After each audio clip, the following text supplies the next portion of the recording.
Life is mysterious. Sometimes understanding of a serious and complex issue in a particular field can happen by accident, rather by people or incidents totally unrelated to that field.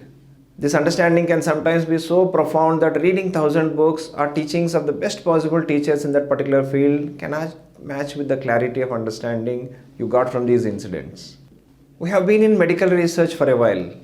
The other day I was talking to a police friend who is investigating a serious crime, but in the middle of the conversation, suddenly it struck to me that medical research and investigation of a criminal case is not very different.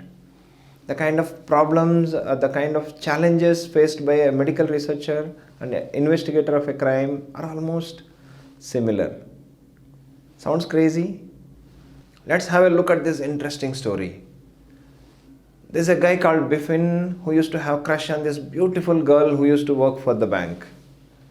There was another guy called Robin who used to have a crush on the vault of the bank.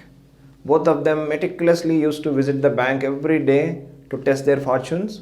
One eventual day, Robin was successful in looting the bank. Police have arrested both these fellows on account of suspicion, and the criminal investigation has started. Let's assume that Biffin, who was an innocent person, was labeled as criminal at the end of the investigation and he was sentenced to life imprisonment or hanging till death. Let's assume that Robin, who was a criminal, was labeled as an innocent person and was acquitted. There were two errors here. One was the false positive error where an innocent person was labeled as criminal. Another one was false negative error where a criminal was labeled as innocent person. What could be the reason for these errors? What would have gone wrong in the investigation process? Pause this video here, take a pen and paper and try to list out what are all the reasons or what are all the things which could have gone wrong during this investigation which has resulted in this error in the final judgment. Let's understand a similar kind of situation in the context of medical research. Let's assume that I have two drugs. Drug I, which is an ineffective drug, not useful for anything. Drug E, which is a very effective and life-saving drug. I am conducting my clinical trial and coming to a conclusion that drug I, which is ineffective, as effective, and I am prescribing this drug to the patients. I am committing a false positive error. I am labeling an ineffective drug as an effective drug.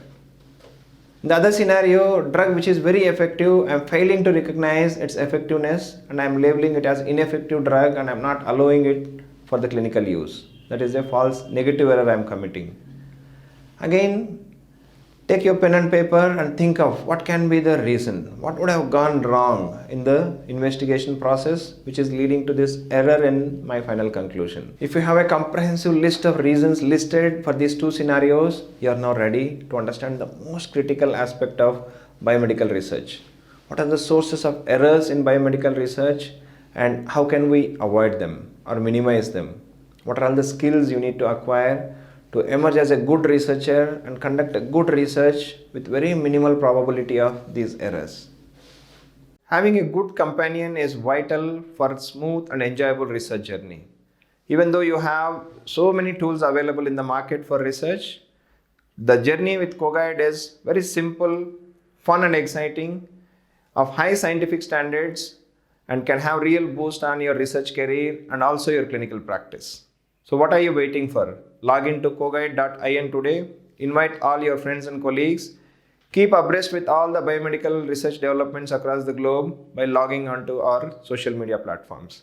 Have a enjoyable research journey. Thank you so much.